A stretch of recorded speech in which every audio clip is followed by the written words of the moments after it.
A Cartilha de Antônio Gramsci. Texto com pequenas adaptações do original de Manuel Soriano Neto, historiador militar, membro da HIMTB, via Verônica Tavaniello. É sempre válido bater nisso, incansavelmente, e compartilhar para que atinja o maior número de leitores possíveis. O texto é longo, mas valerá a pena. Neste momento em que temos o caso, entre aspas, Suzy, como um exemplo fresco, é também momento de expor a engenharia social viva por trás desse episódio, dentre tantos outros cometidos diariamente pela grande imprensa. Importante lembrar que, ainda que para você o que consta nesse texto seja um tanto básico quanto óbvio, não o é para a maioria. Aos que têm preguiça crônica de ler, eu lamento, nesse caso do áudio, escutar. Mais mastigado que isso é impossível. Ou deixam de ser relapsos e tomam consciência das consequências de um comportamento omisso e ignorante, ou serão cúmplices de um destino impiedoso. Aliás, preguiça e ignorância são as maiores armas do mal contra o próprio brasileiro, o povo do hedonismo acima de tudo, lamentavelmente. Mas então, vamos ao que interessa, a Cartilha de Antônio Gramsci. Intelectual italiano e um dos fundadores do Partido Comunista Italiano PCI, em 1921, percebeu que a implantação do comunismo nos países do Ocidente não deveria seguir o modelo russo, leninista, do uso da violência para conquistar ou tomar o Estado, mas sim, ao contrário, primeiro conquistar o Estado e depois, então, a aplicação da violência para finalizar o processo. Nessa concepção, destaca-se o valor atribuído ao seu entendimento de sociedade civil, como sendo o espaço social onde deve ocorrer a luta pela hegemonia, para que a classe subalterna passe a ser classe dirigente. Um grupo social da classe dirigente, assumindo o controle da sociedade política, o Estado, permite que o partido da classe dirigente seja posicionado acima do Estado. A manobra simples, lenta e gradual utiliza-se dos instrumentos legais e políticos da democracia para, de forma pacífica e sorrateira, minar e enfraquecer as principais trincheiras democráticas, executivo, legislativo, judiciário, forças armadas, religião e família. Usando a propaganda subliminar, o populismo e a demagogia, as consciências são entorpecidas e é criada a sociedade massificada para a luta pela hegemonia. O envolvimento estratégico também é simples e eficaz, conduzindo o processo em 3 fases. Na primeira, organiza-se o partido das classes subalternas e luta-se pela ampliação das franquias democráticas para facilitar a ação política, explorando as deficiências e vulnerabilidades do governo. Na segunda, luta-se pela hegemonia das classes subalternas, criando as condições para a tomada do poder. Na terceira fase, toma-se o poder, impondo novos valores e princípios através de uma nova ordem. O, entre aspas, socialismo pacífico é a etapa intermediária para o, também entre aspas, socialismo marxista, o marxismo-leninismo, o comunismo. Preso em 1926, Gramsci escreveu Cadernos do Cárcere, contendo o seu pensamento sobre a tomada do poder de forma pacífica. Foi libertado pouco antes de morrer, em 1937. O gramscismo contagiou países da Europa e, hoje, está transbordando na América do Sul. A penetração gramscista no Brasil. Finalidade: criar as melhores condições para transformar o Brasil em uma república socialista, sob a inspiração de Antônio Gramsci. Objetivos: obter a hegemonia na sociedade civil, obter a hegemonia na sociedade política, o Estado, estabelecer o domínio do intelectual coletivo, o partido-classe, silenciar os intelectuais independentes.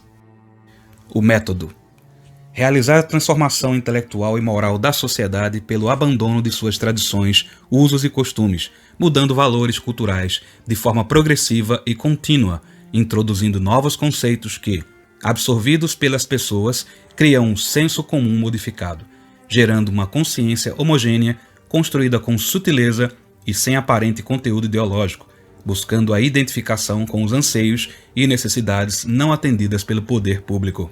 Assim, é estabelecido o desejo de mudança em direção a um mundo novo, com a sociedade controlada através dos mecanismos de uma democracia popular, onde os pensadores livres, temendo o rótulo de retrógrados ou alienados, se submetem a uma prisão sem grades, calando a voz de divergência existente dentro de si e se deixam, assim, vencer pelo senso comum modificado. Este prossegue intoxicando a sociedade sob a égide do Estado, usado para reduzir e suprimir a capacidade de reação individual e coletiva. Nesse momento está construída a base para a tomada do poder e, consequentemente, a implantação do Estado socialista. Ações que enfraquecem trincheiras da democracia, nos partidos políticos. Estimular o número elevado de partidos para enfraquecer a oposição e facilitar a tática de aliança, favorecendo o partido-classe. Manter a regionalização dos partidos, o controle por caciques ou oligarquias regionais, afetando a unidade nacional, favorecendo o enfraquecimento dos partidos políticos de oposição e favorecendo o partido-classe, que possui unidade de comando. Admitir a pluralidade de esquerda para ser bem explorada pelo partido-classe, por exemplo, por tempo determinado. Esvaziar as poucas lideranças da oposição através de patrulhamento e ataque, dossiê, direto ou indireto, parentes. Criar fatos novos para o esquecimento das mazelas de militantes do partido-classe e aliados. Afastar ou mudar de cargo o militante com um erro focado pela mídia da oposição para sua proteção e do partido-classe. Usar a mídia da situação para silenciar as mazelas dos militantes do partido-classe. Infiltrar militantes nos outros partidos para obter o seu controle e esvaziar os líderes de oposição, os neutros e os que não são adeptos do partido-classe. No executivo, criar aparelhos governamentais de coerção. Distribuir cargos em órgãos e empresas públicas para militantes do partido-classe e seus aliados, em todos os níveis da administração, federal, estadual e municipal. Aparelhar o Estado. Criar uma estrutura policial que possa ser transformada em guarda nacional ou guarda pessoal ou em polícia política, seja Polícia Federal, Força Nacional, para o emprego imediato quando chegar o momento oportuno. Ampliar o curral eleitoral usando o assistencialismo como fim e não como meio, mantendo o benefício por tempo indeterminado. Manter o curral eleitoral através de um sistema de ensino, controlando o baixo nível de aprendizagem e promovendo o subdesenvolvimento da inteligência. Silenciar a imprensa através de emprego da verba pública destinada à propaganda, mantendo a população sem informação correta. Neutralizar políticos de oposição e aliados através de distribuição de dinheiro, cargo público ou qualquer outro tipo de benefício pessoal ou familiar. Criar ou fortalecer um organismo sul-americano para diminuir a importância da OEA.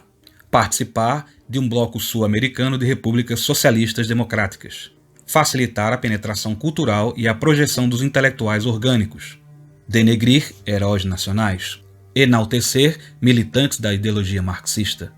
Desmerecer fatos e vultos marcantes da história nacional. Impedir a tomada da consciência nacional. Entorpecer a vontade nacional.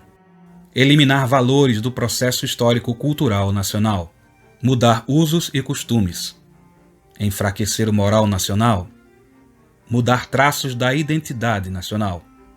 Mudar valores e princípios ético-morais. Enfraquecer a família. Enfraquecer a coesão nacional. Lançar a discórdia no seio da população. Desviar o foco dos debates em torno de questões relevantes em áreas estratégicas, como saúde, educação, segurança, defesa, etc., isentando o governo de responsabilidade pelas deficiências e vulnerabilidades. Estabelecer um poder paralelo ao do Estado, Conselho de Política Externa, Comissão de Direitos Humanos, etc. Alimentar as ONGs com o dinheiro público e estimular outras para atuarem na sociedade civil, apoiando direta ou indiretamente a luta pela sua hegemonia. No Legislativo, eleger militantes do partido-classe. Unir temporariamente os partidos de mesma ideologia. Fazer alianças com partidos de ideologia oposta. Desmoralizar o Legislativo, mantendo privilégios, barganhas e a falta de espírito público. Criar leis para dar o respaldo às mudanças de usos, costumes e valores da nacionalidade brasileira. Obter o controle do Legislativo para conquistar o domínio da sociedade política, o Estado, através do partido-classe. Enfraquecer o Legislativo como fiscal do Executivo. Submeter o Estado ao controle do partido-classe.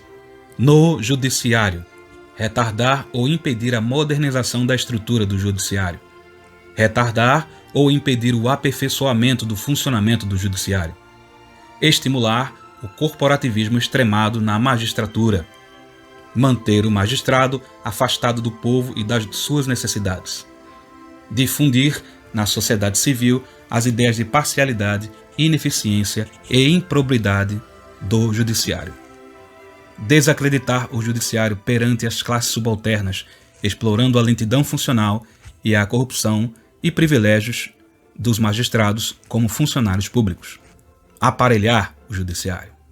Nas escolas, usar as universidades como refúgio ideológico, buscar a hegemonia nos meios intelectuais, construir nova massa de manobra usando as universidades, a mídia e as editoras, criar a geração revolucionária nas escolas do ensino médio, usar professores da nova massa de manobra no ensino básico, fundamental e médio, fortalecer o controle do sistema de ensino que não ensina a pensar através do MEC, apagar a memória do povo, reescrevendo a história do Brasil para fatos e vultos nacionais relevantes, mudar valores e princípios ético-morais, professores doutrinadores no ensino médio e fundamental, alterando a estrutura familiar, enfraquecer a vontade nacional, transformar a consciência nacional em consciência do partido político, controlar escolas e universidades particulares através de sindicatos e com uma reforma universitária.